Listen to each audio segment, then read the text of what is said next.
कोई भी लक्ष्य हमसे बड़ा नहीं और हारेगा वो जो लड़ा नहीं। कि कोई भी लक्ष्य हमसे बड़ा नहीं और हारेगा वो जो लड़ा नहीं। कि बंदे हैं हम उसके, हम पे किसका जोर। कि बंदे हैं हम उसके, हम पे किसका जोर। मेहनत का परचम फैलाएंगे चारों ओर। इरादे है फौलादी और हिम्मती हर कदम। कि इरादे है फौलादी, हिम्मती हर कदम, अपने हाथों लिखने किस्मत पैदा हुए हम। तो जय हिंद सैनिकों, स्वागत है आप सभी का एक बार फिर से हमारी पृथ्वी डिफेंस एकेडमी की लाइव क्लासेस में। मैं आशा करता हूं बच्चों आप सभी स्वस्थ होंगे और काफी मन लगाकर आप आपकी आगामी आने वाली परीक्षा अग्निवीर परीक्षा के लिए खूब मन लगाकर आप निरंतर तैयारियां कर रहे होंगे। तो बच्चों जैसा कि आप सभी जानते हैं अभी हम हमारे नर्सिंग असिस्टेंट्स के मॉडल पेपर सोल्व कर रहे हैं। तो आज के सेशन में बच्चों हम हमारे मॉडल पेपर सोल्व करने वाले। तो जितने भी बच्चे हमारे साथ लाइव सेशन में जुड़ चुके हैं फटाफट से एक बार सभी कमेंट में जय हिंद लिख दीजिए, तब तक हम हमारा आज का सेशन शुरू करते हैं। तो चलिए बढ़ते हैं हमारे सेशन की तरफ।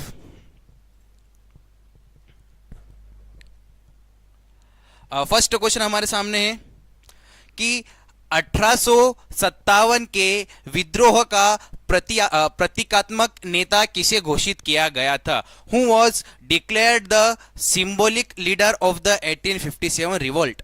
बच्चों जैसा कि हम सभी जानते हैं 1857 का संग्राम हुआ था। याद रखिएगा बच्चों, यदि हम इसके ऑप्शंस की बात करते हैं तो नाना साहेब इसका सही आंसर नहीं है, क्योंकि बच्चों नाना साहेब कानपुर के नेता थे, पूरे भारत के नेता नहीं थे। याद रखिएगा नाना साहेब कानपुर के नेता थे, ठीक है, पूरे भारत के नेता नहीं थे। यदि हम ऑप्शन बी की बात करें बच्चों रानी लक्ष्मीबाई, तो रानी लक्ष्मीबाई भी बच्चों झांसी की वीर रानी थी, पर ये सिंबॉलिक लीडर नहीं थी, यानी कि ये प्रतीकात्मक लीडर नहीं थी। बच्चों यदि हम ऑप्शन डी की बात करें कुंवर सिंह, तो बच्चों कुंवर सिंह बिहार में विद्रोह के नेता थे। याद रखिएगा कुंवर सिंह जो थे बच्चों बिहार में विद्रोह के नेता थे।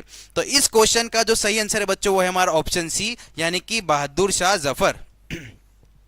बच्चों यदि हम बहादुर शाह जफर की बात करें तो बहादुर शाह जफर को विद्रोह का प्रतीक बनाया गया था, क्योंकि वे अंतिम मुगल सम्राट थे। याद रखिएगा बहादुर शाह जो जफर थे बच्चों यह अंतिम मुगल सम्राट थे और इन्हें ही विद्रोह का, यदि हम बात करें विद्रोह का प्रतीक बनाया गया था, यानी कि एकता का प्रतीक किसे बनाया गया था, वो थे बहादुर शाह जफर। यानी कि ऑप्शन सी बच्चों बहादुर शाह जफर इस क्वेश्चन का बिल्कुल ही सही आंसर होने वाला है। तो कमेंट सेक्शन में जिन भी हमारे बच्चों ने option A Bahadur Shah Zafar comment किया है उन सभी बच्चों का आंसर बिल्कुल ही सही होने वाला है। चलिए बढ़ते हैं अब हमारे नेक्स्ट क्वेश्चन की तरफ।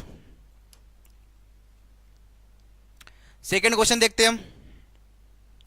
भारत में 70 सेंटीमीटर से कम वर्षा वाले क्षेत्रों में किस प्रकार की वनस्पति यानी किस प्रकार के पेड़ पौधे पाए जाते हैं। क्या पूछा गया हमसे कि भारत में ऐसे एरिया जहां पे 70 सेंटीमीटर से कम वर्षा होती है उस जगह पर किस तरह के पेड़ पौधे पाए जाते हैं। बच्चों जिसके ऑप्शंस की बात करें हम तो ट्रॉपिकल एवरग्रीन फॉरेस्ट। बच्चों यह वह एरिया होते हैं जहां पे ज्यादा वर्षा होती है, कितनी 200 सेंटीमीटर प्लस, ठीक है। ट्रॉपिकल एवरग्रीन फॉरेस्ट वो होते हैं बच्चों जहां पर ज्यादा वर्षा होती है, यानी कि 200 सेंटीमीटर प्लस। यदि हम बच्चों मध्यम वर्षा वाले की बात करें उष्ण कटिबंधीय पर्णपाती वन बच्चों, तो यह मध्यम वर्षा वाले एरिया होते हैं, यानी कि यहां पर मीडियम अमाउंट में रेंज बारिश होती है, कितनी 100 से 200 सेंटीमीटर, लगभग 100 से 200 सेंटीमीटर वर्षा यानी कि बारिश बच्चों इन एरिया में होती है। यदि हम ऑप्शन डी की बात करें बच्चों तो पर्वतीय वन यानी कि माउंटेन फॉरेस्ट बच्चों यह जो होते हैं ये हमारे पहाड़ी क्षेत्र होते हैं। याद रखिएगा यह हमारे पहाड़ी क्षेत्र होते हैं, ठीक है। तो ऑप्शन डी भी इसका सही आंसर नहीं है। इस क्वेश्चन का जो सही आंसर है बच्चों वो है हमारा ऑप्शन सी, यानी कि थॉर्न फॉरेस्ट एंड स्क्रब्स। याद रखिएगा बच्चों भारत में 70 सेंटीमीटर से कम वर्षा वाले क्षेत्रों में कांटेदार वन और झाड़ियां इस प्रकार के पेड़ पौधे पाए जाते हैं। तो बच्चे याद रखिएगा ऑप्शन सी कांटेदार वन और झाड़ियां इस क्वेश्चन का बिल्कुल ही सही आंसर होने वाला है। कमेंट सेक्शन में जितने भी हमारे बच्चों ने ऑप्शन सी कमेंट किया है उन सभी बच्चों का आंसर बिल्कुल ही सही होने वाला है। चलिए अगले क्वेश्चन की तरफ बढ़ते हैं हम। अगला क्वेश्चन हमारे सामने, 1946 में यानी कि इन द ईयर 1946, 1946 में लगभग कितने लोगों का एक समूह यानी कि कितने लोगों का ग्रुप संविधान सभा का सदस्य बना था? सन 1946 में बच्चों लगभग कितने लोगों का समूह संविधान सभा का सदस्य बना था? बच्चों यदि हम बात करें तो संविधान सभा में लगभग 299 सदस्य थे। याद रखिएगा, अब संविधान सभा में लगभग बच्चों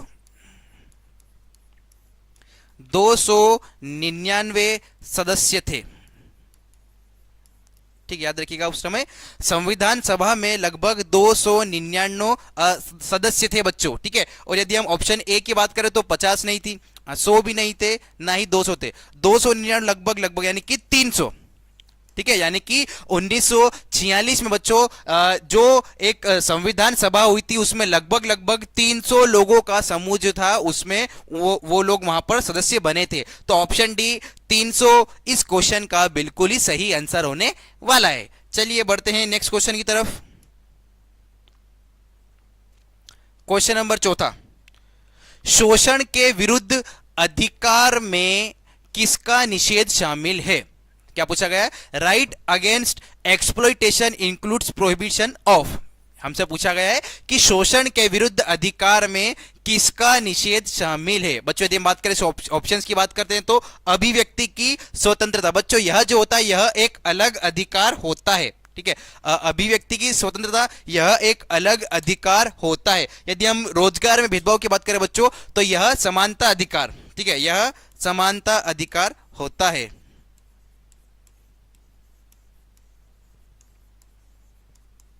ठीक है, ऑप्शन डी यानी कि धार्मिक रूपांतरण की बात करें बच्चों तो यह धर्म की स्वतंत्रता होता है, यह धर्म की स्वतंत्रता होता है। तो बच्चों इस क्वेश्चन का जो सही आंसर है वो है हमारा बाल श्रम और मानव तस्करी। ठीक है, ऑप्शन ए याद रखिएगा। अब शोषण के विरुद्ध यानी कि राइट अगेंस्ट एक्सप्लॉइटेशन बच्चों अधिकार में बाल श्रम और मानव तस्करी का निषेध शामिल है। तो child labour and human trafficking बच्चों इस क्वेश्चन का बिल्कुल ही सही आंसर होने वाला। तो जिन भी हमारे बच्चों ने कमेंट सेक्शन में ऑप्शन ए बाल श्रम और मानव तस्करी कमेंट किया है उन सभी बच्चों का आंसर बिल्कुल ही सही होने वाला है। तो चलिए बढ़ते हैं अब हम हमारे नेक्स्ट क्वेश्चन की तरफ। क्वेश्चन नंबर 5 हमारे सामने है, महाराष्ट्र की अजंता गुफाएं किस प्रकार की कला के लिए प्रसिद्ध है? क्या पूछा गया है?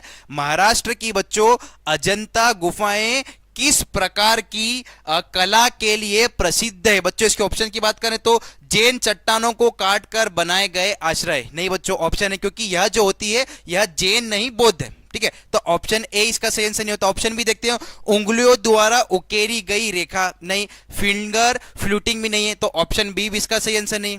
ठीक है, यदि हम इसका अगला ऑप्शन देखिए बच्चों ऑप्शन डी तो बेस रिलीफ मूर्ति कला यानी कि मूर्ति कला कम पेंटिंग ज्यादा प्रसिद्ध है बच्चों, तो ऑप्शन डी भी इसका सही आंसर नहीं। इस क्वेश्चन का सही आंसर बच्चों ऑप्शन सी बौद्ध भित्ति चित्र यानी कि बुद्धिस्ट फ्रिस्कोस।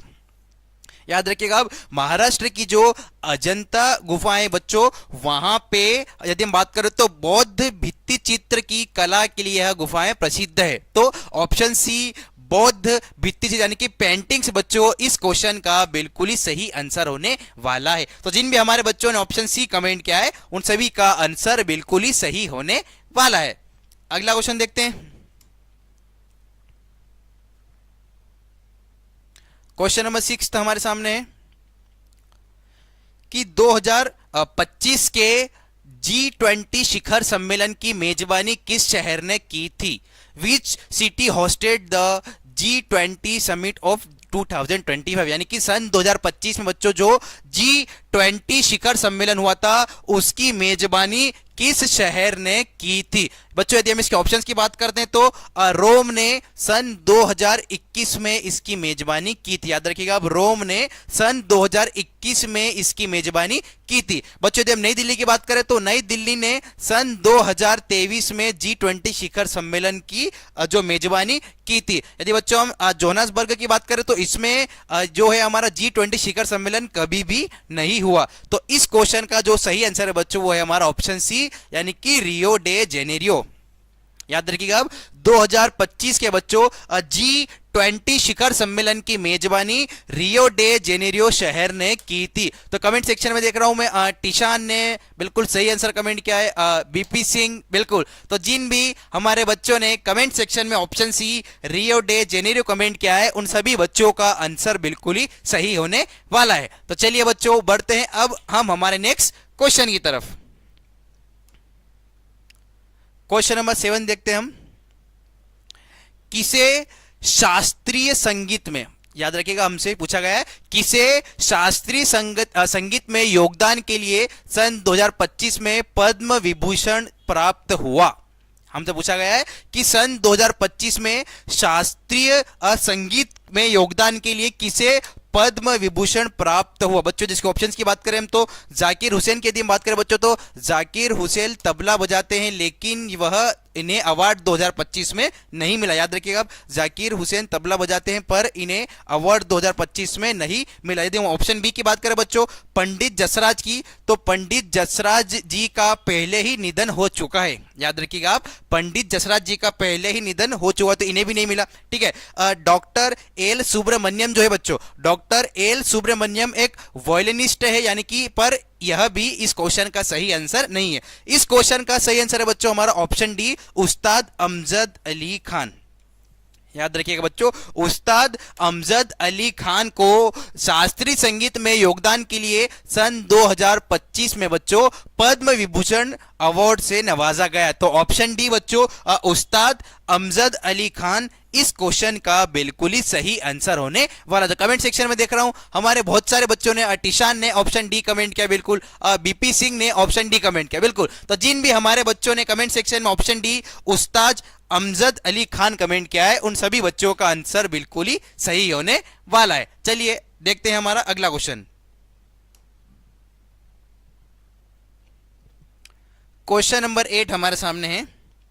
बजट 2026 के अनुसार किसी अनिवासी को टोल निर्माता को सामान देने पर कितने समय के लिए आयकर यानी कि टैक्स से छूट दी जाती है। हमसे क्या पूछा गया है कि 2026 के बजट के अनुसार किसी अनिवासी को, ठीक है, किसी अनिवासी को टोल निर्माता को सामान देने पर कितने समय के लिए आयकर यानी कि टैक्स से छूट दी जाती है। बच्चों यदि हम बात करें तो इस क्वेश्चन का सही आंसर है ऑप्शन सी 5 वर्ष।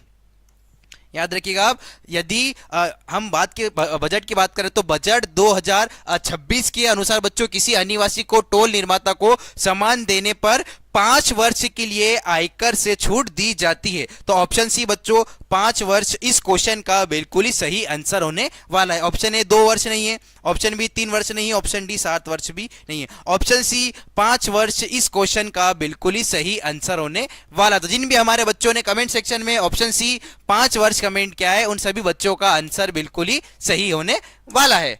अगला क्वेश्चन देखते हैं। क्वेश्चन नंबर 9 हमारे सामने है। भारत का पहला स्वदेशी विमान वाहक, हमसे क्या पूछा गया है, भारत का पहला स्वदेशी विमान वाहक पोत कौन सा है जिसे 2 सितंबर 2022 को कमीशन किया गया था।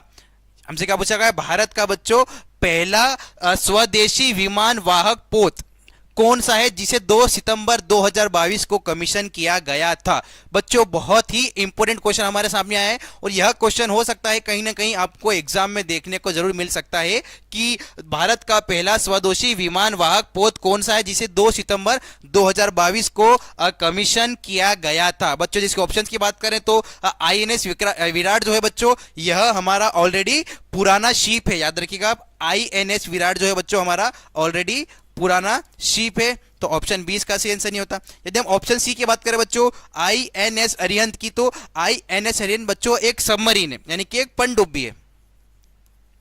ठीक है, INS अरिहंत बच्चों एक पनडुब्बी यानी कि सबमरीन है। यदि हम INS विक्रमादित्य की बात करें बच्चों तो INS विक्रमादित्य इंपोर्टेड कैरियर है। ठीक है, यह क्या है, यह इंपोर्टेड कैरियर है। ठीक है, तो इस क्वेश्चन का सही आंसर है बच्चों ऑप्शन ए यानी कि INS विक्रांत।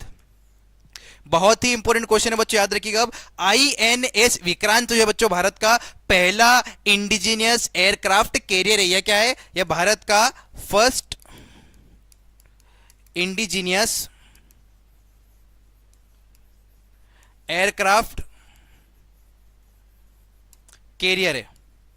यानी कि बच्चों INS विक्रांत जो है भारत का पहला स्वदेशी विमान वाहक पोत है। विमान वाहक पोत की बात करें बच्चों तो यहां पर हम विमान को रख भी सकते हैं, यानी कि विमान की लैंडिंग भी की जा सकती है। तो बच्चों INS विक्रांत जो है भारत का पहला स्वदेशी विमान वाहक पोत है, जिसे 2 सितंबर 2022 को कमीशन किया गया था। बच्चों बहुत ही इंपॉर्टेंट क्वेश्चन है और हो सकता है यह क्वेश्चन आपको कहीं ना कहीं एग्जाम में देखने को जरूर मिले, तो इस क्वेश्चन को आप अच्छे से याद कर लीजिएगा।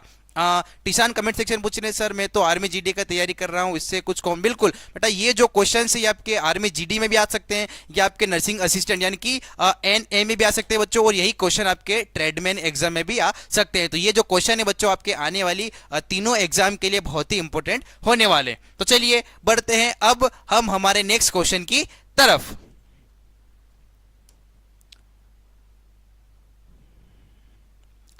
क्वेश्चन नंबर 10 हमारे सामने है कि भारतीय सेना का विशिष्ट दक्षिणी कमान मुख्यालय कहां स्थित है? The elite headquarter southern command of India army is located. यानी कि भारतीय सेना का बच्चों विशिष्ट दक्षिणी कमान का जो मुख्यालय यानी कि हेड क्वार्टर है बच्चों, वह कहां पर स्थित है? यदि हम इसके ऑप्शंस की बात करें बच्चों तो चेन्नई कोई हेड क्वार्टर नहीं है, याद रखिएगा आप, चेन्नई में कोई भी हेड क्वार्टर नहीं है बच्चों, ना ही कोयम्बटूर में बच्चों हेड क्वार्टर है, ना ही हैदराबाद में। तो इस क्वेश्चन का सही आंसर होने वाला ऑप्शन है पुणे। याद रखिएगा, भारतीय सेना का विशिष्ट दक्षिणी कमान मुख्यालय बच्चों पुणे में स्थित है। तो ऑप्शन ए पुणे जो है बच्चों इस क्वेश्चन का बिल्कुल ही सही आंसर होने वाला है। याद रखिएगा, भारतीय सेना का विशिष्ट दक्षिणी कमान मुख्यालय पुणे में स्थित है। तो इसी के साथ बच्चों हमारा क्वेश्चन नंबर 10 समाप्त होता है और अब हम सॉल्व करने वाले हमारे मैथ्स के क्वेश्चन। तो चलिए बढ़ते हैं अब हम हमारे नेक्स्ट क्वेश्चन की तरफ। कमेंट सेक्शन की मैं बात करूं तो रोहित डांगी ने ऑप्शन ए कमेंट किया बिल्कुल, BP सिंह ने ऑप्शन ए कमेंट किया बिल्कुल। तो जिन भी हमारे बच्चों ने कमेंट सेक्शन में ऑप्शन ए पुणे कमेंट किया है उन सभी बच्चों का आंसर बिल्कुल ही सही होने वाला है। तो चलिए बढ़ते हैं अब हमारे मैथ्स के पोर्शन की तरफ। क्वेश्चन नंबर 11 है,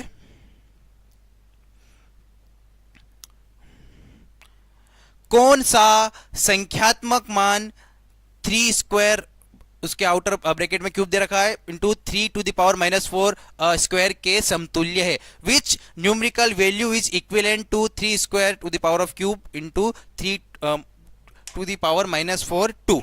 बच्चों तो यह भी एक बहुत ही इंपॉर्टेंट क्वेश्चन है और यह मैथ्स का क्वेश्चन है बच्चों, ठीक है। तो यह क्वेश्चन आपकी जैसे हम कमेंट सेक्शन में बात कर रहा हूं तो BP सिंह पूछ रहे हैं कि सर नेवी की मैथ्स कहां से पढ़े? बच्चों एक बार आप नेवी का मैथ्स का सिलेबस देख लीजिएगा, उसमें यदि हम बात करें तो ये जो क्वेश्चन है बच्चों ये थोड़े से मैथ्स के टफ वाले क्वेश्चन है और ये ऐसे क्वेश्चन अधिकतर हमें नर्सिंग असिस्टेंट यानी कि हमारी NA की एग्जाम में देखने को मिलते हैं और ऐसे ही लगभग मिलते जुलते क्वेश्चन हमें नेवी की एग्जाम में भी देखने को मिलते हैं। तो बच्चों यह क्वेश्चन जो है यह आपकी आने वाली एग्जाम के लिए बहुत ही ज्यादा जरूरी है, तो इन क्वेश्चन का आप अच्छे से रिवीजन कर लीजिएगा क्योंकि ये जो हम मॉडल पेपर सोल्व कर रहे हैं बच्चों ये हमें आर्मी की साइट पर यानी कि आर्मी की साइट पर डले हुए मॉडल पेपर है और कहीं ना कहीं बच्चों क्वेश्चन जो है इन्हीं में से आपसे पूछे जाएंगे। तो जितने भी मॉडल पेपर डले हुए हैं चाहे वो GD का हो, चाहे वो हमारे NA नर्सिंग असिस्टेंट का हो, चाहे वह ट्रेडमैन का हो, हमें क्या करना है बच्चों, हमें अच्छे से इन सभी क्वेश्चन पेपर का रिवीजन करना है। तो आप अच्छे से इन सभी क्वेश्चन पेपर का रिवीजन कीजिएगा। तो चलिए बच्चों बढ़ते हैं अब हम हमारे क्वेश्चन की तरफ।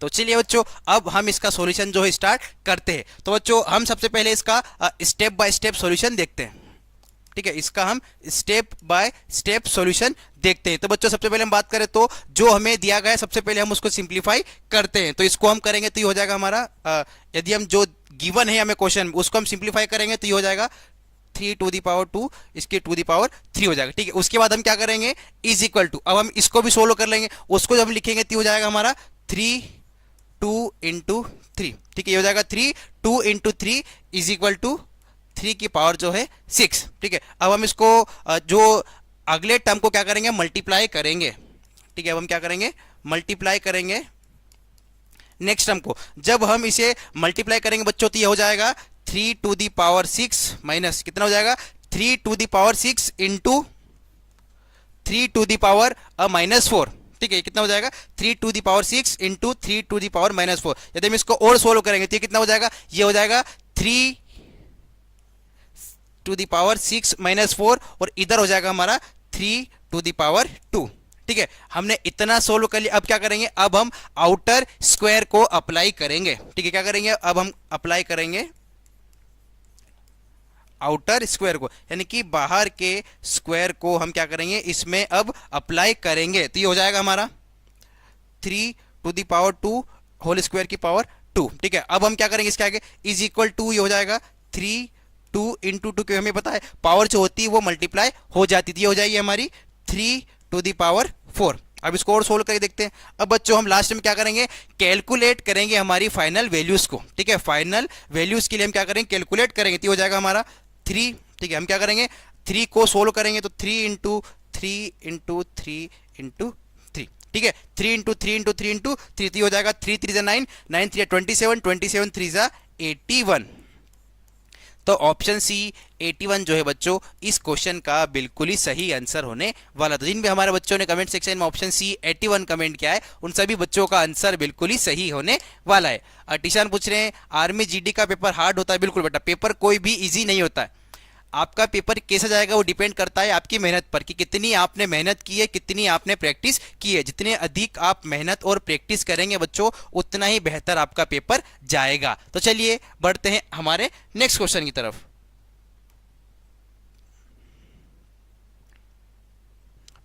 अगला है हमारे पास क्वेश्चन नंबर 12। क्या दिया गया, एक 5 सेंटीमीटर भुजा वाले घन के आकार के बक्से की सभी बाहरी सतहों को लपेटने के लिए कितने कागज की आवश्यकता होगी। If the edge of a cube is 5 centimetre how much paper is need to cover all its outside surface. यानी कि हमें एक बॉक्स दिया गया है बच्चों, ठीक है, क्यूब के आकार का, उसकी जो एज है वो 5 सेंटीमीटर की दी गई है। तो हमसे क्या पूछा गया, हमें कितना पेपर की आवश्यकता होगी उसके पूरी बाहरी सरफेस को कवर करने के लिए। तो बच्चों यदि हम बात करें तो हमसे पूछा गया है टू ऑल आउटर सरफेस, यानी कि टोटल सरफेस एरिया, ठीक है। हमें उस क्यूब का टोटल सरफेस एरिया यानी कि TSA हमें उस क्यूब का फाइंड करना है। तो बच्चों जिस किसी भी चीज का हमें TSA यानी कि कुल सरफेस एरिया, जिसे कि हम जो हिंदी में हम कहते हैं उसको बाहरी सतहों को लपेटने के लिए हमको कितने सरफेस एरिया की यदि हम बात करें बच्चों तो इसका सूत्र होता है 6A स्क्वायर, ठीक है। इसका सूत्र क्या होता है 6A स्क्वायर। अब हम क्या करेंगे, यहां पर वैल्यू डाल देंगे, ठीक है। तो A हमें कितना दिया गया है 5 सेंटीमीटर, तो ये क्या हो जाएगा 6 इंटू 5 सेंटीमीटर स्क्वायर, ठीक है। हमने क्या किया, यहां पर वैल्यू पुट की, A की जगह हमने 5 सेंटीमीटर पुट किया बच्चों। तो ये क्या हो जाएगा, ये हो जाएगा हमारा 6 इंटू 25, ठीक है। क्या हो जाएगा 6 इंटू 25 स्क्वायर सेंटीमीटर, ठीक है। तो ये हमारा कुल कितना हो जाएगा, ये हो जाएगा हमारा 150 स्क्वायर सेंटीमीटर, ठीक है। तो ऑप्शन सी बच्चों 150 स्क्वायर सेंटीमीटर इस क्वेश्चन का बिल्कुल ही सही आंसर होने वाला था। जिन भी हमारे बच्चों ने कमेंट सेक्शन में option C 150 square centimetre comment किया है उन सभी बच्चों का आंसर बिल्कुल ही सही होने वाला है। अगला क्वेश्चन देखते हैं।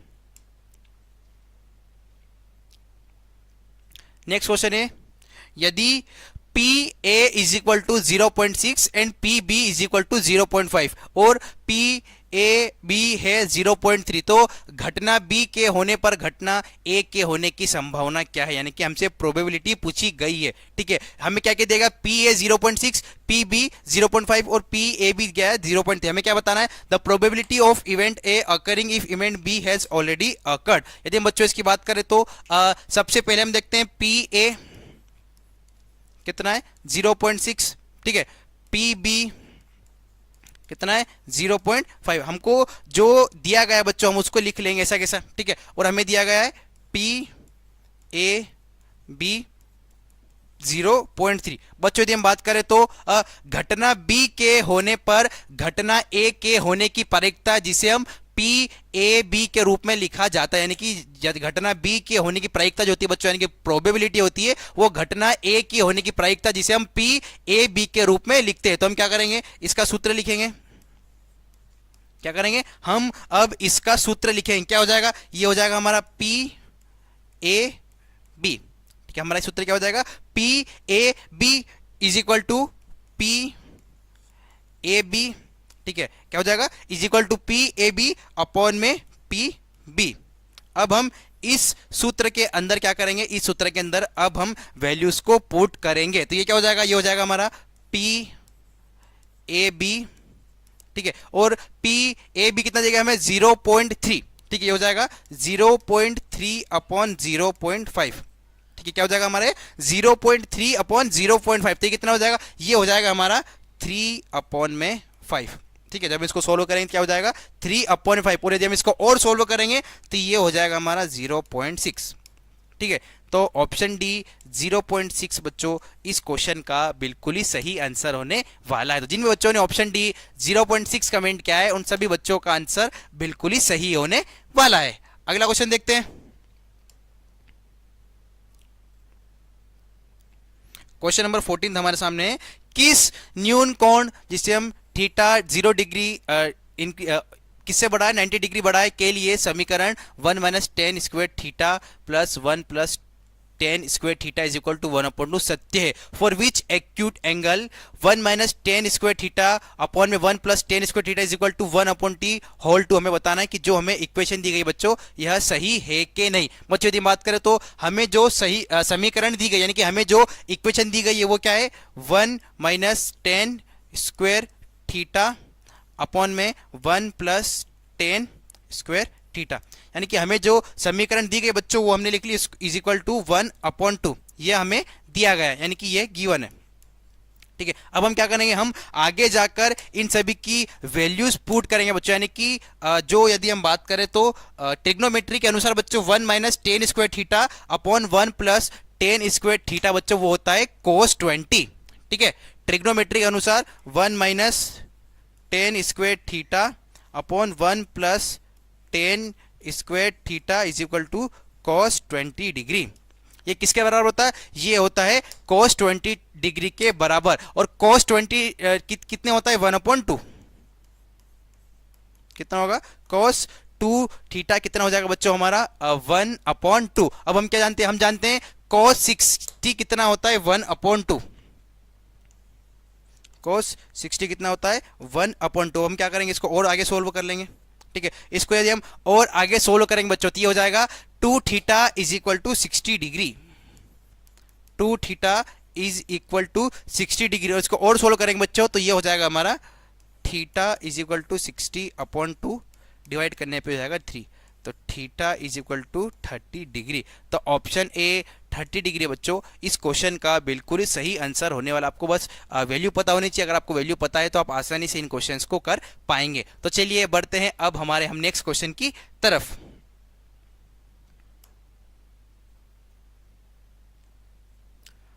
अगला क्वेश्चन देखते हैं हम।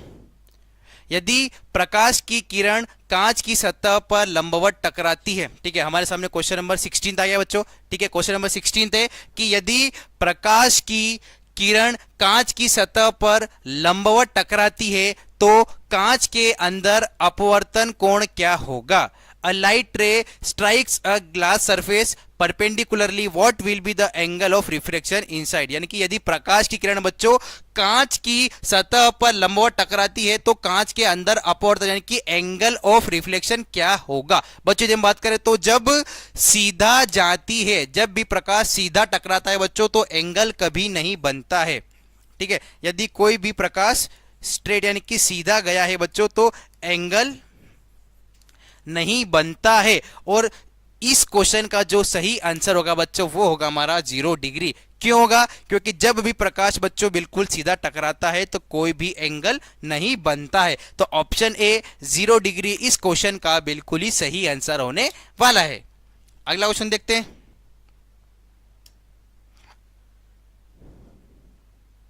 क्वेश्चन नंबर 17, एक छड़ चुंबक के बाहर चुंबकीय क्षेत्र रेखाएं किस दिशा में निर्देशित होती है? Outside a bar magnet magnetic field lines are directed from. बहुत ही इंपॉर्टेंट क्वेश्चन है बच्चों, यह क्वेश्चन भी 3 से 4 बार ऑलरेडी रिपीट हो चुका है हमारे मॉडल पेपर्स में से, तो हो सकता है यह क्वेश्चन बहुत ही इंपॉर्टेंट है और कहीं ना कहीं आपको एग्जाम में देखने को जरूर मिलेगा कि हमारी जो एक मैग्नेटिक फील्ड हो जिसे हम चुंबकीय क्षेत्र की रेखाएं बोलते हैं वो किस दिशा में निर्देशित होती है। तो बच्चों यह दिशा हमेशा नॉर्थ से साउथ की तरफ चलती है, याद रखिए आप, यह हमेशा उत्तर से दक्षिण ध्रुव की ओर चलती है। तो option B north toward south pole इस क्वेश्चन का बिल्कुल ही सही आंसर होने वाला है। हमेशा याद रखिएगा, हमेशा बच्चों मैग्नेटिक फील्ड हमेशा नॉर्थ से साउथ की तरफ चलती है, यानी कि उत्तर से दक्षिण ध्रुव की तरफ चलती है। तो option B north toward south pole इस क्वेश्चन का बिल्कुल ही सही आंसर होने वाला है। अगला क्वेश्चन देखते हैं।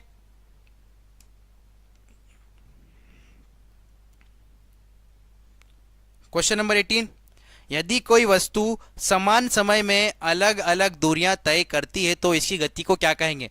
अगर कोई भी एक वस्तु है बच्चों समान समय पर अलग अलग दूरी तय करेगी उसे हम क्या कहते हैं? यदि हम यूनिफॉर्म मोशन की बात करें बच्चों तो यह सेम डिस्टेंस को ट्रेवल करेगा, यानी कि जब भी कोई भी एक वस्तु समान समय में समान दूरी को तय करेगी तो उसे हम एक समान गति कहेंगे। यदि बात करें बच्चों ऑप्शन सी की सर्कुलर मोशन की तो यह हमेशा सर्कल पाथ यानी कि गोलाकार, यह हमेशा सर्कल पाथ में मूवमेंट करेगा। यदि हम लीनियर मोशन की बात करें बच्चों तो यह बिल्कुल सीधी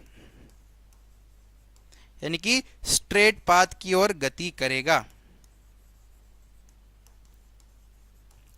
ठीक है, तो ऑप्शन बी असमान गति यानी कि नॉन यूनिफॉर्म मोशन इस क्वेश्चन का बिल्कुल ही सही आंसर होने वाला है। याद रखिएगा बच्चों कि असमान गति जब भी होगी यानी कि कोई भी वस्तु समान समय में अलग अलग दूरी तय करती बच्चों उसे हम कहते हैं असमान गति यानी कि नॉन यूनिफॉर्म मोशन। तो जिन भी हमारे बच्चों ने ऑप्शन बी असमान गति कमेंट किया है उन सभी बच्चों का आंसर बिल्कुल ही सही होने वाला है। अगला क्वेश्चन देखते हैं।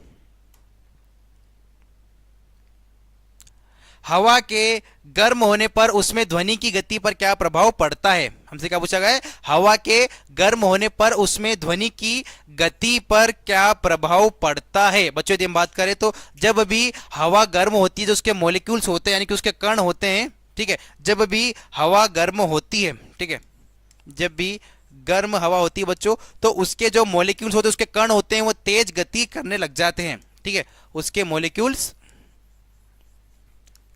तेज गति करना शुरू कर देते जब हवा गर्म होती है। तो बच्चों गर्म हवा होने पर ध्वनि की गति क्या होगी बच्चों? ध्वनि की गति जो है वो बढ़ जाएगी। याद रखिएगा आप, ध्वनि की गति है वो बढ़ जाएगी। क्यों? क्योंकि जब हवा गर्म होती है बच्चों तो उसके जो मॉलिक्यूल्स होते हैं, जो कण होते हैं बच्चों, वो फास्ट यानी कि तेज गति से गति करना शुरू कर देते हैं। तो ऑप्शन बी बढ़ती है इस क्वेश्चन का बिल्कुल ही सही आंसर होने वाला है। अगला क्वेश्चन देखते हैं। क्वेश्चन नंबर 20, द्रव के अंदर किसी वस्तु पर लगने वाला उत्प्लावन बल यानी कि अपवर्ड फोर्स मुख्यतः किस पर निर्भर करता है? किसी भी एक लिक्विड के अंदर कोई एक ऑब्जेक्ट है, कोई वस्तु, उस पर लगने वाला जो अपवर्ड फोर्स है वो मुख्य रूप से किस पर निर्भर करता है? बच्चों यदि हम इसके ऑप्शंस की बात करें तो option see the amount of liquid displaced, याद रखिए आप, the amount of liquid display यानी कि विस्थापित द्रव की मात्रा पर निर्भर करता है। क्यों बच्चों? क्योंकि वह निर्भर करता है ब्योनेंसी पर। किस पर? वो निर्भर करता है ब्योनेंसी पर। ठीक है, तो ऑप्शन सी जो है बच्चों विस्थापित द्रव की मात्रा इस क्वेश्चन का बिल्कुल ही सही आंसर होने वाला है। अगला क्वेश्चन देखते हैं। हमारे पाचन तंत्र में कौन सा एंजाइम वसा यानी कि फैट्स को फैटी एसिड और ग्लिसरॉल में तोड़ता है? एक और इंपॉर्टेंट क्वेश्चन हमारे सामने आया है। क्या क्या बच्चों? यदि हम बात करें तो हमारे पाचन तंत्र में कौन सा एंजाइम फैट को पचाने का कार्य करता है? आप यह भी कह सकते हैं कि हमारे पाचन तंत्र में कौन सा एंजाइम पेट में वसा को पचाने का कार्य करता है? बच्चों हमने कल ही बात की थी, हमने एक ट्रिक देखी थी, पीपी यानी कि पेप्सिन एंजाइम बच्चों प्रोटीन को पचाने का कार्य करता है। याद रखिएगा, पेप्सिन एंजाइम बच्चों प्रोटीन को पचाने का कार्य करता है और एमाइलेज जो होता है बच्चों यह स्टार्च को पचाने का कार्य करता है। अमाइलेज एंजाइम स्टार्च को पचाने का कार्य करता है, और ट्रिप्सिन होता है जो भी बच्चों प्रोटीन को पचाने का कार्य करता है। तो इस क्वेश्चन का सही आंसर है option B, lipase. Lipase enzyme बच्चों फैट्स को यानी कि वसा को फैटी एसिड और ग्लिसरॉल में तोड़ता है। तो ऑप्शन बी लाइपेज इस क्वेश्चन का बिल्कुल ही सही आंसर होने वाला है। टिशान कह रहे हैं कि प्रोटीन को पचाता है पेप्सिन। बिल्कुल टिशान, आप बिल्कुल सही कह रहे हैं कि हमने एक ट्रिक देखी थी, पीपी यानी कि प्रोटीन को पचाने का कार्य कौन करता है, पेप्सिन। तो ऑप्शन बी बच्चों लाइपेज जो होता है वो वसा यानी कि फैट्स को पचाने का कार्य करता है। तो ऑप्शन बी लाइपेज इस क्वेश्चन का बिल्कुल ही सही आंसर होने वाला है। एक सेकंड में पानी पी के आता हूं।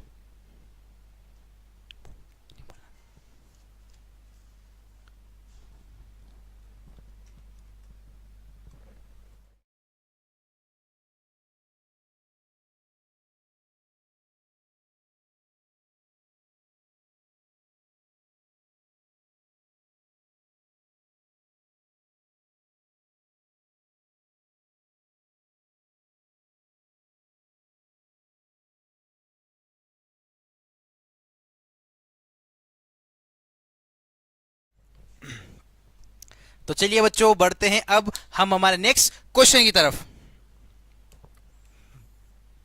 क्वेश्चन नंबर 22 हमारे सामने है कि श्वास लेने के दौरान वक्षीय गुहा, जिसे हम थोरेसिस कैविटी भी कहते हैं, वक्षीय गुहा के आयतन में वृद्धि किसके कारण होती है। जब हम श्वास लेते हैं बच्चों तो हमारी जो थोरेसिक कैविटी होती है, जिसे हम वक्षीय गुफा भी कहते हैं बच्चों, उसकी वृद्धि किसके कारण होती है। यदि इसके ऑप्शंस की बात करें बच्चों तो डायफ्राम की शिथिलता यानी कि रिलैक्सेशन ऑफ डायफ्राम बच्चों, रिलैक्सेशन के टाइम पे एक्सहेल होता है। ठीक है, तो ऑप्शन ए इसका सही आंसर नहीं है। यदि इसके अगले ऑप्शन की बात करें बच्चों तो मांसपेशियों का शिथिलन भी नहीं है, फेफड़ों के दबाव में कमी भी नहीं। ऑप्शन बी डायफ्रेम का संकुचन यानी कि कॉन्ट्रैक्शन ऑफ डायफ्रेम। याद रखिएगा बच्चों, जब भी हम श्वास लेते हैं यानी कि जब भी हम रेस्पिरेशन की प्रोसेस करते हैं बच्चों, तो हमारी जो थोरेसिस कैविटी होती है उसके आयतन में वृद्धि हो जाती है। क्यों? क्योंकि हमारा जो डायफ्राम होता है बच्चों वो कॉन्ट्रैक्शन यानी कि उसका संकुचन होना शुरू हो जाता है। तो ऑप्शन बी बच्चों इस क्वेश्चन का बिल्कुल ही सही आंसर है। अगला क्वेश्चन देखते हैं, क्वेश्चन नंबर 23। नाइट्रोजन युक्त अपशिष्ट पदार्थ को लेकर रक्त यानी कि किडनी तक किसके माध्यम से पहुंचता है। बिल्कुल, नाइट्रोजन युक्त अपशिष्ट पदार्थों को लेकर रक्त किडनी तक किस माध्यम से पहुंचता है। बच्चों जब किडनी की बात करें तो किडनी का सबसे मुख्य कार्य होता है रक्त का शुद्धिकरण करना यानी कि ब्लड फिल्ट्रेशन। यदि इसके ऑप्शंस की बात करें बच्चों तो वृक्कशिरा रीनल वेन जो होती है बच्चों, यह ब्लड को बाहर निकालती है, या क्या करती है, ब्लड या रक्त को आउट यानी कि बाहर निकालती है। यदि हम दूसरे ऑप्शंस की बात करें बच्चों तो ऑप्शन सी वेना केवा इसका सही आंसर नहीं है, ना ही ऑप्शन डी पल्मोनरी आर्टरी है। ऑप्शन बी वृक्क धमनी जिसे हम रेनल आर्टरी भी कहते हैं बच्चों, यह जो होती है यह नाइट्रोजन युक्त अपशिष्ट पदार्थ को लेकर रक्त या गुर्दे तक पहुंचती है। तो ऑप्शन बी इस क्वेश्चन का बिल्कुल ही सही आंसर होने वाला है। क्वेश्चन नंबर 24 है, अंगों की ऐच्छिक गतिविधियों के लिए जिम्मेदार मांसपेशियों की संरचनात्मक विशेषता क्या है। ठीक है, muscles for voluntary movements are structurally characterised by, यानी कि अंगों की अच्छी गतिविधियों के लिए जिम्मेदार मांसपेशियों की संरचनात्मक विशेषताएं क्या है। बच्चों जिसके ऑप्शंस की बात करें बच्चों तो ध्रुवीय आकार की कोशिका, ये हमारी स्मूथ मसल्स होती है, तो ये इसका सही आंसर नहीं होता। ये हमारी स्मूथ यानी कि लचीली मसल्स होती है। यदि हम ऑप्शन बी की बात करें बच्चों तो इंटरकैलेटेड, ये हमारी कार्डियक मसल्स होती है। ठीक है, ये जो होती है हमारी कार्डियक मसल्स होती है। एकल केंद्रक सिंगल न्यूक्लियस कहीं से कहीं तक इसका आंसर नहीं है। इस क्वेश्चन का सही आंसर बच्चों ऑप्शन सी धारीदार संरचना है यानी कि स्ट्रिएशंस। याद रखिएगा बच्चों, अंगों की अच्छी गतिविधियों के लिए जिम्मेदार मांसपेशियों की संरचनात्मक विशेषता है उसकी धारीदार संरचना है। तो स्ट्रिएशंस यानी कि ऑप्शन सी धारीदार संरचना है इस क्वेश्चन का बिल्कुल ही सही आंसर होने वाला है। अगला क्वेश्चन देखते हैं, मस्तिष्क के किस भाग में क्षति यानी कि हमारे ब्रेन का कौन सा हिस्सा डैमेज होने से सोचने की क्षमता, मेमोरी और ऐच्छिक कार्यों पर नियंत्रण खो जाता है। बच्चों यदि हम बात करें तो सेरेब्रम। ठीक है, सेरेब्रम जो होता है बच्चों जिससे हम ब्रह्म मस्तिष्क कहते हैं। इसका सबसे मुख्य कार्य होता है हमारी समझने की क्षमता को कंट्रोल करना, उसी के साथ साथ मेमोरी यानी कि याददाश्त को कंट्रोल करना, उसी के साथ हमारे वॉल्यूंटरी एक्शंस यानी कि ऐच्छिक कार्यों पर नियंत्रण करना। तो ऑप्शन ए बच्चों प्री मस्तिष्क यानी कि सेरेब्रम इस क्वेश्चन का बिल्कुल ही सही आंसर होने वाला है। मेडुला ऑब्लोंगेटा इसका सही आंसर नहीं है, सेरेबेलम भी नहीं, स्पाइनल कॉर्ड, इन सभी का अपना अलग अलग कार्य होता है। क्वेश्चन नंबर 26 देखते हैं। मस्तिष्क और रीढ़ की हड्डी के बीच तंत्रिका आवेगों में रुकावट आने से कौन सी क्रियाएं सीधे रूप से प्रभावित होती है? मस्तिष्क और रीढ़ की हड्डी के बीच तंत्रिका आवेगों में रुकावट आने से कौन सी क्रियाएं बच्चों सीधे रूप से प्रभावित होती है बच्चों? तो ऑप्शन ए रीढ़ की हड्डी। ठीक, याद रखिए आप, मस्तिष्क और रीढ़ की हड्डी के बीच तंत्रिका आवेगों में रुकावट आने से रीढ़ की हड्डी जो होती है बच्चों सीधे प्रभावित होगी। तो ऑप्शन ए स्पाइनल कॉर्ड बच्चों इस क्वेश्चन का बिल्कुल ही सही आंसर होने वाला है। अगला क्वेश्चन देखते हैं। यह विचार कि जीवन की उत्पत्ति निर्जीव पदार्थों से हुई है क्या कहलाता है? यह विचार कि जीवन की उत्पत्ति निर्जीव पदार्थों से हुई है क्या कहलाता है बच्चों? वह कहलाता है अजैविक उत्पत्ति यानी कि एबायोजेनेसिस। ऐसा विचार जो हमें यह सोचने में आता है कि यह विचार की जीवन की उत्पत्ति निर्जीव पदार्थ यानी कि नॉन लिविंग थिंग से हुई है, उसे हम कहते हैं एबायोजेनेसिस। क्या कहते हैं? अजैविक उत्पत्ति। तो ऑप्शन बी अजैविक उत्पत्ति इस क्वेश्चन का बिल्कुल ही सही आंसर होने वाला है। अगला क्वेश्चन देखते हैं। क्वेश्चन नंबर 28 है, लंबे समय तक छोटे परिवर्तनों के माध्यम से जीवों के धीमे विकास को क्या कहते हैं? क्या पूछा गया है? लंबे समय तक छोटे परिवर्तनों के माध्यम से जीवों में जो धीमा विकास होता है उसे हम क्या कहते हैं? तो उसे हम कहते हैं बच्चों क्रमिकवाद यानी कि ग्रेजुअलिज्म। याद रखिएगा आप, लंबे समय तक छोटे परिवर्तनों के माध्यम से जीवों में जो धीमा विकास होता है उसे हम क्रमिकवाद यानी कि ग्रेजुअलिज्म भी कहते हैं। तो ऑप्शन सी इस क्वेश्चन का बिल्कुल ही सही आंसर होने वाला है। अगला क्वेश्चन देखते हैं। 29 नंबर का क्वेश्चन है, एंटीबायोटिक दवाओं के बारे में कौन सा कथन सही है? क्या पूछा गया है? एंटीबायोटिक दवाओं के बारे में कौन सा कथन सही है पूछा गया बच्चों। तो इसके ऑप्शन देखते हैं हम। वे वायरस के खिलाफ प्रभावी नहीं, एंटीबायोटिक वायरस के खिलाफ भी प्रभावी नहीं होती। वे सभी सूक्ष्म जीवों को नष्ट करती है, नहीं, बिल्कुल भी नहीं। वे सीधे प्रतिरक्षा बढ़ाती है, बिल्कुल भी नहीं। वह बैक्टीरिया के खिलाफ प्रभावी, बिल्कुल ऑप्शन सी। याद रखिएगा आप, एंटीबायोटिक जो होती है बच्चों वह बैक्टीरिया यानी कि जीवाणु के खिलाफ जो होती है सबसे अधिक प्रभावी होती है। तो option C effective against bacteria इस क्वेश्चन का बिल्कुल ही सही आंसर होने वाला है। एंटीबायोटिक्स बच्चों याद रखना कभी भी वायरस पर काम नहीं करता। याद रखना आप, एंटीबायोटिक्स हमेशा बैक्टीरिया को मारने में सहायक होता है, हमेशा बैक्टीरिया पर कार्य करता है, ये कभी भी वायरस पर कार्य नहीं करता। ठीक है, तो ऑप्शन सी वे बैक्टीरिया के खिलाफ प्रभावी है इस क्वेश्चन का बिल्कुल ही सही आंसर होगा। अगला क्वेश्चन देखते हैं। जानवरों में पर प्रजनन क्यों किया जाता है? क्रॉस ब्रीडिंग क्यों की जाती है? एक और इंपॉर्टेंट क्वेश्चन, यह क्वेश्चन हमने बच्चों कल के सेशन में भी देखा था। ठीक है, कि क्रॉस ब्रीडिंग क्यों की जाती है। ठीक है, तो बच्चों यह मुख्य रूप से क्यों की जाती है? अच्छा, क्रॉस ब्रीडिंग की बच्चों यदि बात करें तो क्रॉस ब्रीडिंग में दो अलग अलग प्रजातियों के गुण मिलते हैं। जाहिर सी बात है, क्रॉस ब्रीडिंग में क्या होता है? दो अलग अलग प्रजातियों के गुण मिलते हैं, जिससे कि बच्चों ज्यादा दूध, ज्यादा ताकत और उसमें ज्यादा ग्रोथ होती है। ठीक है, तो क्रॉस ब्रीडिंग की बात करें बच्चों तो उत्पादकता घटाने, इसमें उत्पादकता घटती नहीं बटा उत्पादकता यानी कि प्रोडक्टिविटी बढ़ती है। तो ऑप्शन ए इसका सही आंसर नहीं है।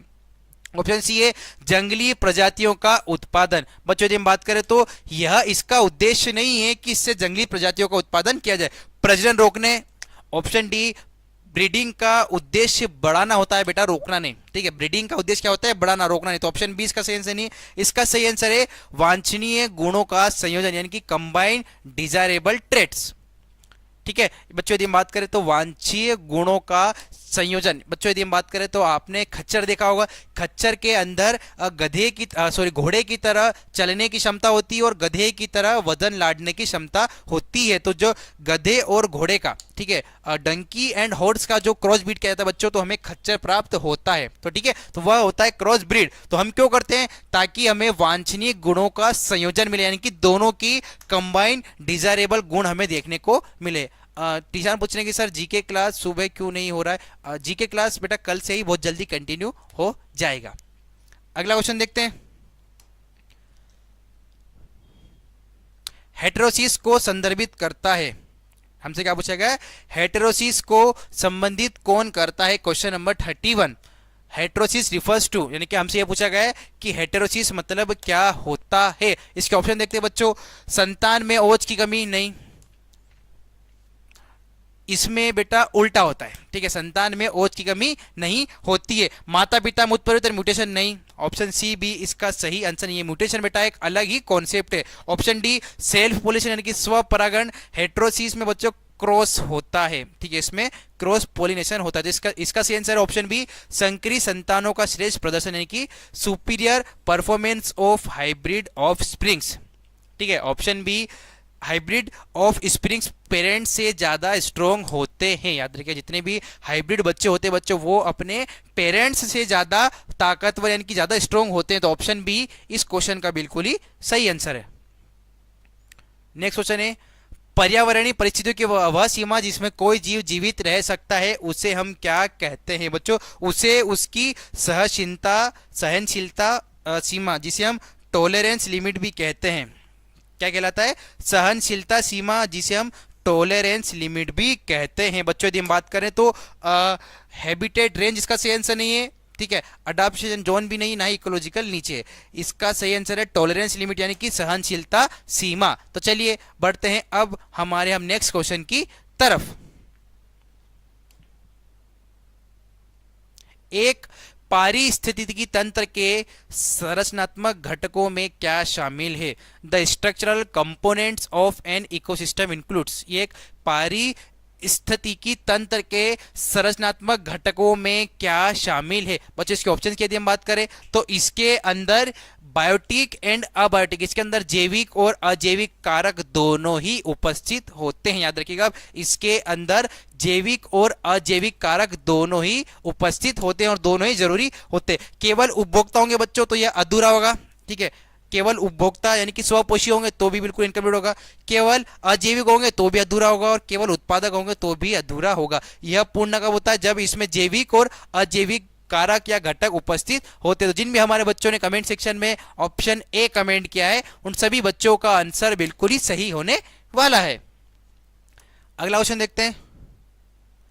एक प्रजाति के भीतर देखी जाने वाली विविधता को क्या कहा जाता है? एक ही प्रजाति के अंदर देखे जाने वाली अलग अलग विविधता को हम क्या कहते हैं? तो बच्चों उससे हम कहते हैं जेनेटिक डाइवर्सिटी। क्या कहते हैं? अनुवांशिक विविधता। क्या पूछा गया है कि एक ही प्रजाति के भीतर देखी जाने वाली विविधता को हम कहते हैं आनुवांशिक विविधता। एक ही स्पीशीज में बच्चों जब जीन्स का फर्क होता है तो हमें आनुवांशिक विविधता देखने को मिलती है। यदि हम बच्चों स्पीशीज डाइवर्सिटी की बात करें तो स्पीशीज डाइवर्सिटी में अलग अलग स्पीशीज होती है, इसमें अलग अलग जातियां यानी कि स्पीशीज होती है, ठीक है। यदि हम पारिस्थितिकी तंत्र विविधता की बात करें बच्चों तो यह एक अलग एनवायरमेंट होता है, ठीक है, यह एक अलग ही एनवायरमेंट होता है। अगर कम्युनिटी डाइवर्सिटी की ऑप्शन डी की बात करें बच्चों तो इसके अंदर अलग अलग तरह की स्पीशीज पाई जाती है। अलग मतलब मल्टीपल, इसके अंदर अलग अलग तरह की स्पीशीज पाई जाती है। तो इस क्वेश्चन का सही आंसर है हमारा ऑप्शन सी। क्वेश्चन नंबर 35 है अपशिष्ट प्राप्त करने वाली झील को बैक्टीरिया द्वारा अपशिष्ट को विघटित करने के लिए अधिक ऑक्सीजन की आवश्यकता होती है। बिल्कुल, ऑक्सीजन की यह उच्च मांग किसमें वृद्धि दर्शाती है? बच्चों यह दर्शाती है कार्बनिक पदार्थ की मात्रा में वृद्धि यानी कि अमाउंट ऑफ ऑर्गेनिक मैटर। यह दर्शाती है जब बच्चों ज्यादा वेस्ट होता है तो क्या होता है, बैक्टीरिया ज्यादा होते हैं। जब हमारे शरीर में ज्यादा वेस्ट होता है बच्चों तो उससे क्या होता है, बैक्टीरिया ज्यादा होते हैं। उसी के साथ साथ हमारे शरीर में ऑक्सीजन की डिमांड बढ़ती है। क्या होता है, हमारे शरीर में ऑक्सीजन की डिमांड बढ़ती है। यदि हम जल की स्पष्टता की बात करें बच्चों, क्लैरिटी की ऑफ वाटर, तो क्लैरिटी ऑफ वाटर यानी कि क्लियर पानी में बच्चों कम वेस्ट होता है, तो ऑप्शन ए इसका सही आंसर नहीं है। ऑप्शन सी, पानी का तापमान की यदि बच्चों हम बात करें तो टेम्परेचर डायरेक्ट उसका कारण नहीं होता है, पानी की लवणता कहीं से कहीं तक इससे संबंधित नहीं है। तो इस क्वेश्चन का सही आंसर है ऑप्शन बी। अगला क्वेश्चन है, जब दो समतुल्य फेरस सल्फेट को गर्म किया जाता है तो फेरिक ऑक्साइड का कितना समतुल्य प्राप्त होता है। What equivalent of ferric oxide is produced when two equivalent of ferrous sulphate is heated. बच्चों यदि हम बात करें हमको क्या, टू इक्विवेलेंट फेरियस सल्फेट, इसका सूत्र होता है FeSO4। ठीक है, टू इक्विवेलेंट फेरियस सरफेस को यदि हम गर्म करेंगे बच्चों तो हमें क्या मिलेगा, हमें मिलेगा एक इक्विवेलेंट FeSO3। ठीक है, तो इस क्वेश्चन का जो सही आंसर है बच्चों वो है हमारा 1। ठीक है, याद रखिएगा आप, जब हम दो समतुल्य फेरस सल्फेट को गर्म करेंगे बच्चों तो हमें फेरिक ऑक्साइड का एक समतुल्य यानी कि एक इक्विवेलेंट प्राप्त होगा। तो ऑप्शन ए बच्चों एक इस क्वेश्चन का बिल्कुल ही सही आंसर होने वाला है। अगला क्वेश्चन देखते हैं, लोहे के पुल यानी कि सेतुओं को क्षति किसका परिणाम है। आपने देखा होगा जितने भी हमारे आयरन के यानी कि लोहे से बने ब्रिज होते हैं बच्चों वो थोड़े समय बाद खराब हो जाते हैं। क्यों होते हैं, क्योंकि उसके ऊपर कोरोजन यानी कि जो लोहा होता है बच्चों वो हवा और पानी के साथ मिलकर जंग का निर्माण करता है। लोहा जो होता है बच्चों वह हवा और पानी के साथ मिलकर जंग का निर्माण करता है और जंग जो होती है बच्चों संक्षारण होती है। तो ऑप्शन बी कोरोजन इस क्वेश्चन का बिल्कुल ही सही आंसर होने वाला है कि लोहे के पुलों की क्षति संक्षारण यानी कि कोरोजन यानी कि लोहे पर जंग लगने के कारण होती है। यदि हम विकृत गंधिता यानी कि रेंसिडिटी की बात करें बच्चों तो यह जो होता है फूड का स्पॉइलेज होता है। यह फूड यानी खाने का स्पॉइलेज होता है। यदि हम प्रेसिपिटेशन की बात करें बच्चों तो प्रेसिपिटेशन जो होता है यह सॉलिड फॉर्मेशन होता है दाने के जैसा। ठीक है, यदि हम प्रतिस्थापन या सब्स्टिट्यूशन की बात करें बच्चों तो यह एक अभिक्रिया का प्रकार होता है।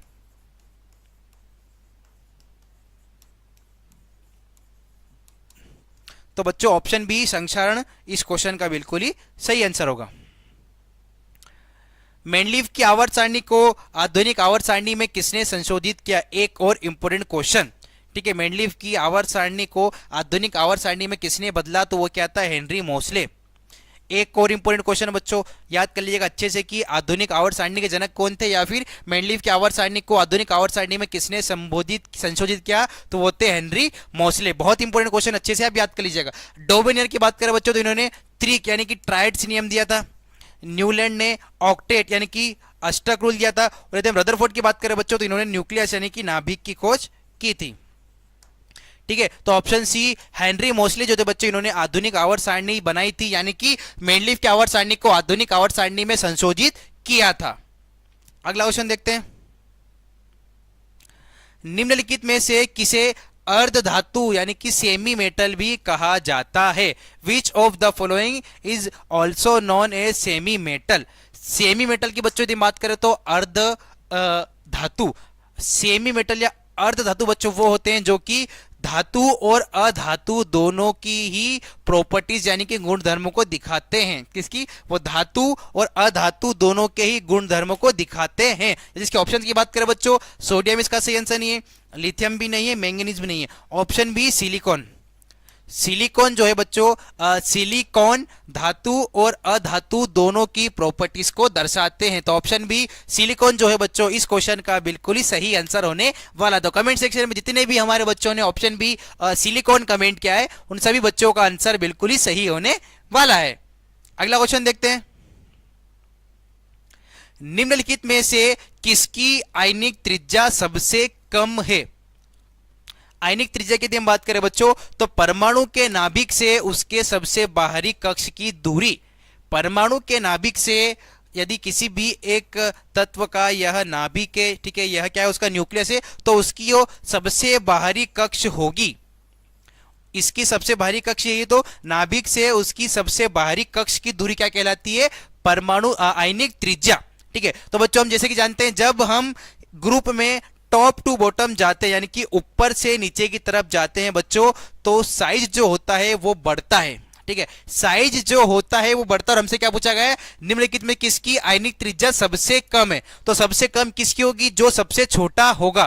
ठीक है, यदि हम बात करें तो फ्लोराइड, ऑप्शन ए फ्लोराइड की बच्चों आयनिक त्रिज्या सबसे कम होगी। क्यों होगी, क्योंकि इसका जो परमाणु, इसका जो एटम है वो क्लोराइड, ब्रोमाइड और आयोडाइड के कंपैरिजन में छोटा है। तो ठीक है, ऑप्शन ए फ्लोराइड बच्चों इस क्वेश्चन का बिल्कुल ही सही आंसर होने वाला है। नेक्स्ट क्वेश्चन देखते हैं, कौन सामान्य दूसरों की तुलना में अधिक इलेक्ट्रोनेगेटिव होता है, which of the following is generally more electronegative as compare to others. Electronegative की बात करें बच्चों तो ऐसे तत्व, ठीक है, ऐसे तत्व जो शेयर और पेड इलेक्ट्रॉन को, यानी कि साझेदारी, यानी कि साझा किए हुए इलेक्ट्रॉन को अपनी तरफ ज्यादा आकर्षित करते हैं बच्चों, उन्हें हम कहते हैं उसे हम कहते हैं इलेक्ट्रोनेगेटिविटी। बच्चों यदि हम बात करें तो अधिकतर यानी कि नॉन मेटल्स होते हैं बच्चों, वो इलेक्ट्रॉन्स को अपनी तरफ अट्रैक्ट करते हैं। ठीक है, जितनी भी हमारे अधातुएं होती है बच्चों, यह इलेक्ट्रॉन्स को अपनी तरफ जो होती हैं वो आकर्षित करते हैं। धातुओं की यदि बात करें बच्चों तो धातुएं इलेक्ट्रॉन का दान करती है। ठीक है, मेटल्स ऑलवेज डोनेट्स इलेक्ट्रॉन, धातुएं हमेशा इलेक्ट्रॉन का दान करती है। उपधातु नहीं होती बच्चों, ना ही उत्कृष्ट गैसें होती। तो ऑप्शन सी अधातु यानी कि नॉन मेटल हमारा इस क्वेश्चन का बिल्कुल ही सही आंसर होने वाला है। अगला क्वेश्चन देखते हैं, विलियन की सांद्रता की इकाई कौन सी नहीं है। बच्चों आपको क्वेश्चन अच्छे से पढ़ना है, यहां पर नहीं है पूछा गया विच of the following is not a unit of concentration. किसी भी एक सॉल्यूशन की या एक विलियन की सांद्रता की इकाई निम्नलिखित में से कौन सी नहीं है। ग्राम लीटर है, ठीक है, मिलीग्राम मिलीलीटर भी है, मोलर भी है, न्यूटन बच्चों कोई भी इकाई नहीं है। और हमसे क्वेश्चन में नहीं पूछा गया है, तो हमारा ऑप्शन डी यानी कि न्यूटन इस क्वेश्चन का बिल्कुल ही सही आंसर होने वाला, क्योंकि बच्चों न्यूटन जो है एक कोई भी एक किसी विलियन की सांद्रता मापने की इकाई नहीं है। तो ऑप्शन डी न्यूटन जो है इस क्वेश्चन का बिल्कुल ही सही आंसर होगा। अगला क्वेश्चन है, अभिक्रिया से पहले और बाद में कौन सा भौतिक गुण समान रहता है। कोई भी एक रासायनिक अभिक्रिया हो रही बच्चों, तो उसके पहले और बाद में एक कौन सा भौतिक गुण जो होता है बच्चों वह समान रहता है। बच्चों यदि हम बात करें तो हमने देखा था द्रव्यमान संरक्षण का नियम, जिसमें हमने देखा था कि जितना हमारा अभिकारक होगा ठीक उतना ही हमारा उत्पाद यानी कि हमारा प्रोडक्ट भी होगा, जिसे हम law of conservation of mass भी कहते हैं। तो हमारा जो द्रव्यमान यानी कि जो हमारा मास होता है बच्चों वो कभी भी नहीं बदलता है, वो अभिक्रियाओं से पहले भी वही रहता है और अभिक्रिया के बाद भी वही होता है। उसका आयतन बदल सकता है बच्चों, उसका घनत्व बदल सकता है, उसका तापमान बदल सकता है, पर उसका द्रव्यमान यानी कि उसका मास जो होता है वो कभी भी नहीं बदलता। तो ऑप्शन सी द्रव्यमान या मास इस क्वेश्चन का बिल्कुल ही सही आंसर होने वाला है। एक और इंपोर्टेंट क्वेश्चन है बच्चों, यह क्वेश्चन भी आपको कहीं ना कहीं एग्जाम में देखने को जरूर मिल सकता है, तो अच्छे से इस क्वेश्चन को भी आप सोल्व कर लीजिएगा। अगला क्वेश्चन है, यह किस प्रकार की अभिक्रिया है। हमारे सामने एक रिएक्शन दे रखी है बच्चों कि यह किस प्रकार की अभिक्रिया है। बच्चों हम सबसे पहले अभिक्रियाओं की बात करते हैं, तो ऑक्सीडेशन क्या होता है, जिस भी अभिक्रिया में ऑक्सीजन जुड़ता है उसे हम कहते हैं ऑक्सीडेशन। ठीक है, जिस भी अभिक्रिया में ऑक्सीजन निकलता है उसे हम कहते हैं रिडक्शन। ठीक है, और जिस भी अभिक्रिया में ऑक्सीडेशन और रिडक्शन दोनों एक साथ होती है तो उस अभिक्रिया को हम कहते हैं रेडॉक्स रिएक्शन। संयोजन या कॉम्बिनेशन की बात करें बच्चों, तो जब दो तत्व आपस में जुड़ते हैं तो दोनों के बीच में कॉम्बिनेशन यानी कि संयोजन की अभिक्रिया होती है। बच्चों हम देखें यहाँ पर हमारा प्रोडक्ट क्या बन रहा है, MnCl2 + 2H2O + Cl2। यदि बच्चों हम यहाँ बात करें तो यहाँ पर MnO2, ठीक है, MnO2 और हमारा जो HCl है बच्चों, यानी कि यहां पर ऑक्सीजन जुड़ भी रही है और ऑक्सीजन निकल भी रही है। तो यहां पर हमारा ऑक्सीडेशन और रिडक्शन यानी कि ऑक्सीकरण और अपचयन दोनों अभिक्रिया हो रही है। तो हमारा ऑप्शन सी रेडॉक्स रिएक्शन इस क्वेश्चन का बिल्कुल ही सही आंसर होने वाला है। क्यों है? क्योंकि यहां पर हम देख रहे हैं ऑक्सीजन जुड़ भी रही है और ऑक्सीजन निकल भी रही है। तो ऑप्शन सी रेडॉक्स इस क्वेश्चन का बिल्कुल ही सही आंसर है। अगला क्वेश्चन देखते हैं। अपचयन यानी कि रिडक्शन अभिक्रिया के लिए कौन सी स्थिति सबसे उपयुक्त है, सबसे बेस्ट जो कौन सी हमारी सिचुएशन यानी कि कौन सी कंडीशन है अपचयन यानी कि रिडक्शन अभिक्रियाओं के लिए। इसके ऑप्शन की बात करें तो ऑक्सीजन की हानि, हम जानते हैं जिस भी अभिक्रिया में ऑक्सीजन निकलती है वो होती है हमारी रिडक्शन। ऑक्सीजन की हानि और हाइड्रोजन की प्राप्ति, बिल्कुल यह बिल्कुल सही है। ऑक्सीजन की प्राप्ति तो होती नहीं है, दोनों की प्राप्ति बिल्कुल नहीं, दोनों की हानि नहीं। तो बच्चों ऑप्शन ए ऑक्सीजन की हानि और हाइड्रोजन की प्राप्ति यानी कि इंक्रीज ऑफ ऑक्सीजन, ठीक है, sorry loss of oxygen and gain of hydrogen.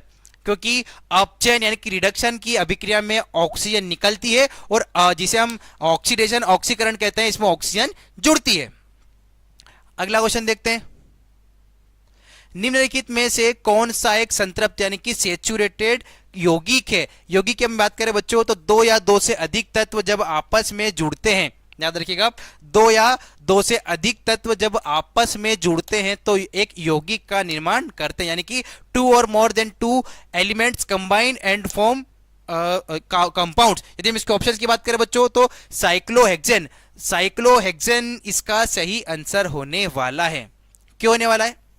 क्योंकि बच्चों साइक्लोहेक्सेन में सिर्फ सिंगल बॉन्ड होता है, साइक्लोहेक्सेन में सिर्फ सिंगल बॉन्ड होता है। और एक संतृप्त यौगिक वही होता है जिसके अंदर केवल सिंगल यानी कि एकल बंध पाया जाए। यदि हम बच्चों पेंटीन की बात करें तो इसके अंदर डबल बॉन्ड पाया जाता है, पेंटीन के अंदर डबल बॉन्ड पाया जाता है। और बेंजीन की बात करें बच्चों तो इसके अंदर एरोमेटिक रिंग पाई जाती है, ठीक है। एसिटिलीन की बात करें बच्चों तो एसिटिलीन के अंदर ट्रिपल बॉन्ड पाया जाता है,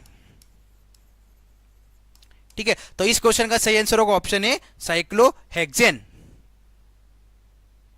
अगला क्वेश्चन है, हीरा और ग्रेफाइट के रासायनिक गुण कैसे होते हैं? The chemical properties of diamond and graphite are. हीरा और ग्रेफाइट के रासायनिक गुण कैसे होते हैं? बच्चों हीरा और ग्रेफाइट दोनों ही कार्बन है। क्या है? दोनों ही कार्बन है बच्चों, तो इसीलिए दोनों ही समान है, ठीक है। हीरा और ग्रेफाइट बच्चों दोनों ही कार्बन है, दोनों ही समान है, ठीक है। तो दोनों क्या है? समान है। तो ऑप्शन बी समान यानी कि सेम जो है इस क्वेश्चन का बिल्कुल ही सही आंसर होने वाला। क्यों? क्योंकि दोनों ही कार्बन के अपरूप यानी दोनों ही कार्बन से मिलकर बने हैं। जिन परमाणुओं की द्रव्यमान संख्या समान और परमाणु संख्या भिन्न हो, ऐसे तत्व जिनकी परमाणु उनका द्रव्यमान संख्या समान हो, फॉर एग्जांपल कार्बन 6 14 नाइट्रोजन 7 14, ऐसे तत्व जिनकी द्रव्यमान संख्या समान है। यहां पर देखेंगे दोनों की द्रव्यमान संख्या समान है पर परमाणु संख्या अलग अलग है, यहां पर 6 यहां पर 7। तो ऐसे तत्वों को बच्चों हम कहते हैं समभारिक यानी कि आइसोबार्स।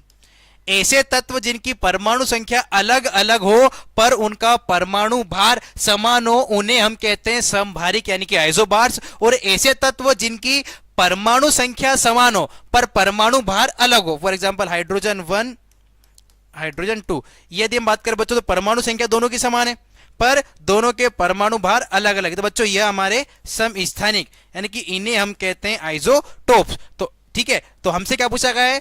द्रव्यमान संख्या समान और परमाणु द्रव्यमान संख्या समान और परमाणु संख्या अलग अलग, तो वो है हमारे समभारिक। समस्थानिक की बात करें बच्चों तो इसके अंदर क्या होता है? समस्थानिक के अंदर सेम एटॉमिक नंबर होते हैं, समान परमाणु संख्या होती है। आइसोटोन्स की बात करें बच्चों तो आइसोटोन्स में सेम न्यूट्रॉन्स होते हैं, ठीक है। प्रतिबिंब यानी कि इनेंटिमर्स की बात करें बच्चों तो इनेंटिमर्स के अंदर ऑर्गेनिक कॉन्सेप्ट है, ये इस चीज से कॉन्सेप्ट नहीं है, तो ये इसका सही आंसर नहीं होता। अगला क्वेश्चन देखते हैं। इलेक्ट्रॉन का चार्ज या आवेश कितना होता है? एक और इंपोर्टेंट क्वेश्चन हमारे सामने कहीं ना कहीं आपको एग्जाम में देखने को जरूर मिल सकता है।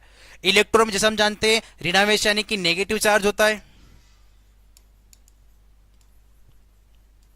इलेक्ट्रॉन्स के ऊपर बच्चों चार्ज या आवेश कौन सा होता है, वो होता है ऋणावेश, और उस पर चार्ज कितना होता है, -1.6 इंटू 10⁻⁻19।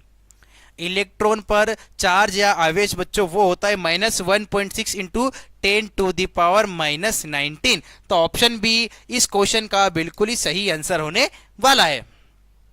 बहुत इंपॉर्टेंट क्वेश्चन है बच्चों, इसको आप अच्छे से याद कर लीजिएगा।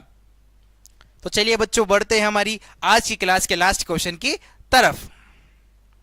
यदि किसी परमाणु में 25 न्यूक्लियॉन और 12 इलेक्ट्रॉन है तो न्यूट्रॉन की संख्या क्या है। बच्चों यदि हम न्यूक्लियॉन्स की बात करें, ठीक है, तो जहां पे भी प्रोटॉन्स और न्यूट्रॉन साथ में होते हैं उन्हें हम न्यूक्लियॉन्स कहते हैं। ठीक है, न्यूक्लियॉन्स कितने, 25। न्यूक्लियॉन्स कितने दिए गए हमें यहाँ पर, 25। इलेक्ट्रॉन्स कितने, 12।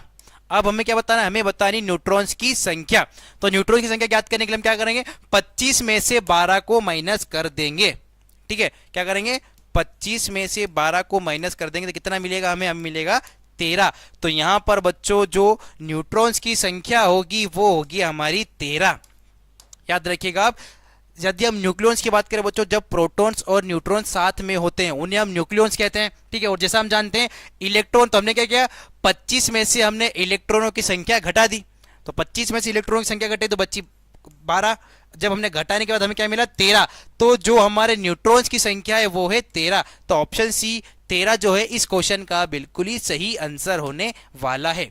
तो जितने भी हमारे प्यारे बच्चों ने आज का लाइव सेशन अटेंड किया है, मैं आशा करता हूं कि सभी प्यारे बच्चे इस सभी क्वेश्चंस को एक कॉपी में एक साथ नोट डाउन करके बार बार अच्छे से इन सभी क्वेश्चंस का रिवीजन करेंगे, अच्छे से इन क्वेश्चंस को पढ़ेंगे, ताकि आपका जो सपना है मिशन वर्दी का आप इसी बार उसे पा सकें और अपना और अपने माता पिता का सिर जो है गर्व से ऊंचा कर सके। इसी के साथ बच्चों मिलते हैं हम हमारे नेक्स्ट सेशन में, तब तक के लिए जय हिंद, जय भारत।